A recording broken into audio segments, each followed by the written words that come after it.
terkait saya hadir di Hotel Aston, itu kronologisnya bahwa mama saya menelpon saya, Oci ada undangan dari Bukopin.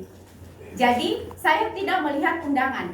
Yang saya tahu ada telepon dari mama saya.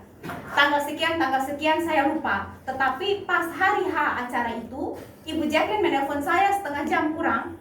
Dia telepon saya, Kak Oci jangan lupa hadir di ini acara. Terus saya bilang Ibu Jacqueline, ini acara apa? Tetapi di situ Ibu Jacqueline tidak menjelaskan saya, ini bukan acara Bukopin. Seolah-olah itu Bukopin saja. Jadi setaunya saya itu acara Bukopin. Jadi selesai Ibu Jacqueline menelpon saya mandi, saya ke Aston. Sampai di Aston, saya bertemu di resepsionis, saya bilang, selamat sore, saya mau tanya acara Bang Bukopin di mana? Terus resepsionis bilang, Ibu, hari ini tidak ada acara Bang Bukopin. Yang ada hari ini ada acara dari Olso atau apa, tempatnya itu di lantai dasar. Dia nunjuk ke sebelah kiri saya. Jadi saya pikir, loh berarti ini salah. Saya hampir mau pulang, tapi mereka bilang, Ibu coba aja ke sana. Jadi saya jalan ke sebelah sana. Terus lorongnya itu panjang. Saya sampai situ, saya lihat gini, kok gak ada orang yang saya kenal. Tiba-tiba Ibu Jacqueline ngambil tangan gini ke saya. Terus saya langsung dalam hati, oh benar, ini kan ada Ibu Jacqueline. Dia jalan, saya jalan. Kita bertemu di tengah. Terus saya bilang, Ibu Jacqueline, kok tidak ada orang Bukopin yang saya kenal di sini, satu pun. Terus saya bilang, Ibu Jacqueline, tadi di resepsionis bilang ini bukan acara Bang Bukopin. Terus dia rangkul saya, dipeluk saya. Kak, mari isi dulu buku tamu.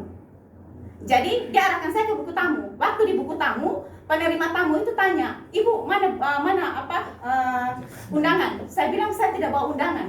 Terus Ibu Jacqueline bilang sama penerima tamu itu bilang atas nama Ibu Rebecca. Jadi saya taraf di situ atas nama Ibu Rebecca. Setelah itu saya diarahkan ke sebuah tempat itu semacam foto untuk dapat cendera mata berupa foto. Ibu Jacqueline nunggu saya di situ. Setelah saya selesai foto, Ibu Jacqueline sudah nunggu saya. Jadi saya semperin Ibu Jacqueline, dia peluk saya. Kita sambil jalan, saya tanya, Ibu Jacqueline, ini acara apa? Ibu Jacqueline bilang, kakak masuk sah. Nanti sebentar acara mulai baru dijelaskan. Jadi taunya saya itu acara Bukopin. Jadi sebelum acara dimulai itu kan sambil nunggu-nunggu tamu. Mereka persilakan kita makan dulu. Ada ambil kue, snack segala macam, baru kita duduk di dalam. Jadi ketika acara mulai, baru saya tahu bahwa itu bukan acara Bukopin. Dan saya pertegas lagi, sebelum acara selesai, saya itu ada duduk di acara itu sama namanya Bapak David di sebelah saya. Sebelum acara selesai, orang pertama yang keluar dari ruangan itu adalah Bapak David dan saya. Karena Bapak David itu bilang sama saya, Ibu, ini acara tidak penting, tidak bagus ini kayak invest apa segala macam. Ayo kita pulang. Jadi Bapak David pulang dan saya pulang pas acara puncak itu. Jadi kan mereka jelaskan, begitu mereka mulai mau penawaran itu, kita pulang. Gitu. Jadi tidak ada tanda tangan atau apapun yang terjadi di situ. Saya sudah pulang. Jadi untuk kronologisnya, saya tahu saya itu Bang Bukopin. Sampai di rumah saya pulang. Mama ada, saya bilang, Mama, itu ternyata tadi bukan acara Bukopin. Tahu kalau gitu mending saya tidak usah pergi, buang-buang waktu saja. Setelah itu saya pulang dan hadiri acara Bukopin itu intinya sampai situ saja. Masalah mahkota atau apa, atau yang oso-oso apa itu saya rasa tidak penting saya jelaskan karena setahu saya waktu itu Bang Bukopin dan kronologisnya titik sampai di situ. Terima kasih. Ibu, waktu saat itu Ibu Jacqueline masih posisi staf Bang Bukopin ya? Bang Bukopin. Dan perlu saya sampaikan bahwa Bapak itu yang duduk sama saya, Bapak David, saya duduk sama dia itu dia bilang dia dapat undangannya dari Ibu Jacqueline. Dan beliau itu tidak salah nasabah prioritasnya Bang Bukopin juga. Ya, Bang Bukopin. Dan saya lihat di dalam ruangan itu ada nasabah-nasabah dari bank lain yang maaf ya pengusaha-pengusaha. Jadi waktu itu saya berpikir bahwa ini adalah undangan dari bank-bank yang mengundang nasabah-nasabah prioritas waktu itu.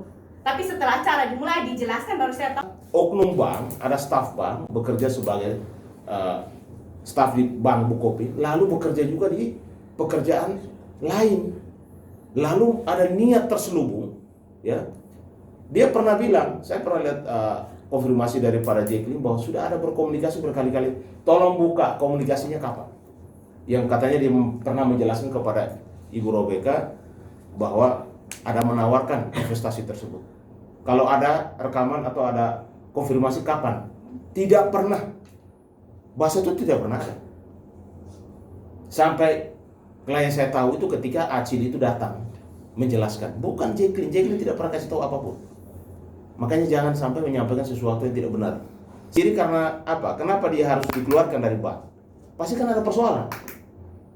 Iya kan? Kalau tidak ada masalah tidak mungkin dia dikeluarkan dari bank. Pertanyaannya apa dengan dia keluar dari bank lalu selesai urusan? Lalu bank boleh cuci tangan dengan uang dana orang yang ditransferkan ke perusahaan lain tanpa seizin, ya, tanpa kemauan daripada klien saya. Harus digarisbawahi juga bahwa tidak pernah klien saya Ibu Rabeka mengisi formulir. Ya, ini harus tidak pernah mengisi formulir tentang perusahaan atau PT yang namanya PT Mahkota. Tidak pernah, tulis tangannya tidak pernah ada. Yang kedua, ketika uang itu misalnya mau ditransfer, harusnya menggunakan KTP asli daripada Ibu Rabeka. Faktanya KTP itu tidak pernah, KTP asli tidak pernah dikasih. Dan yang berikut lagi, tidak ada surat kuasa dari Ibu Rabeka kepada siapapun untuk supaya uang itu dialihkan ke tempat lain atau ke perusahaan lain. Ini sangat penting. Bagaimana uang 3 miliar keluar dari Bank Bukopin tanpa terkonfirmasi dengan benar, tanpa KTP asli, tanpa dia mengisi formulir yang dibawa, itu bukan klien saya mengisi loh formulir. Bahkan formulir dia sendiri tidak tahu. Lalu PT ini pun dia tidak pernah tahu dan tidak pernah dijelaskan. Ini PT dari mana? Tidak pernah. Karena ada kata-katanya seolah-olah, oh sudah ada komunikasi. Kapan komunikasi? Nggak pernah ada. Kalau benar bahwa klien saya mau berinvestasi ke perusahaan lain, dia tidak mungkin akan berjuang bertahun-tahun. Udah pasti ya sudah, dijalani aja kalau memang benar seperti itu. Karena tidak benar inilah, maka dia memperjuangkan haknya. Sampai kapanpun akan diperjuangkan terus. Karena sesuatu yang salah jangan dipertahankan. Pihak bank pun harus jeli dong. Kehati-hatiannya harus ada. Masa uang 3 miliar main keluar saja, tidak terkonfirmasi dengan baik. Lalu tidak ada KTP yang asli. Lalu tidak pernah ada formulir yang diisi oleh klien saya. Lalu tidak ada surat kuasa. Ini kan sesuatu yang sangat janggal itu loh. Maka saya bilang ini ada konspirasi. Makanya harus dari Krimsus yang akan membongkar ini. Kalau persoalan di Krimum, ya, di Krimum sekarang tahapannya sudah penyidikan. Dan kami juga sebenarnya sudah menyurati Kapolda. 2 hari lalu kami juga sudah datangin ke PT Bank Bukopin Pusat. Saya sudah ketemu dengan beberapa legal di sana. Dan sudah jelaskan kepada mereka situasi yang ada di PT Bank di Bank Bukopin Kupang. Lalu mereka menjelaskan bahwa mereka akan rapatkan ini dengan pimpinannya. Nanti mereka akan menjawab surat yang saya sampaikan dan kami akan berkomunikasi untuk menyelesaikan persoalan ini. Yang kedua, mereka juga minta maaf atas kegaduhan yang terjadi. Saya bilang, bagaimana mungkin etika dari para seorang staf bank, yang mana seorang nasabah, siapapun yang datang ke bank harusnya diterima dengan baik dan benar. Bukan justru memprovokasi, bukan justru menyampaikan hal-hal yang menyinggung perasaan orang. Orang sudah kehilangan duit, lalu ke sana mau minta klarifikasi, mau bertemu sama pimpinannya di sana. Malah dikatakan bahwa kalian tuh abal-abal, uang kalian tidak akan pernah kembali. Hal ini yang harus diusut oleh pihak Bank Bukopin. Ada apa dengan oknum itu? Dia tahu sebanyak apa tentang masalah itu? Harus jelas. Karena ini menyangkut apa? Menyangkut uang orang. Yang harusnya Bank Bukopin harus bertanggung jawab, harus menjamin. Ini kesalahan siapa? Kenapa si Jacqueline itu datang sebagai orang bank, tapi tiba-tiba dia juga bekerja di salah satu perusahaan? Ini kan jadi persoalannya kan di sana. Kalau dia dari dulu bekerja di bank, ya harus bank dong. Kecuali dia datang pakai seragamnya PT Mahkota, itu mungkin lain. Berarti memang pribadinya dia dong. Tapi persoalan dia datang itu pakai seragamnya seragam bank. KTA Bank Bukopin, label stempel Bank Bukopin, bahkan kop surat yang diserahkan uang 10 juta itu pada saat itu juga Bank Bukopin. Lalu bagaimana kamu bank menyatakan bahwa itu oknum? Itu perbuatan oknum daripada Jacqueline. Yang saya pertanyakan itu, lalu bank mau cuci tangan begitu saja? Terima kasih sudah menonton channel kami. Jangan lupa like, share, and subscribe, dan bunyikan lonceng notifikasi untuk mendapatkan video lain.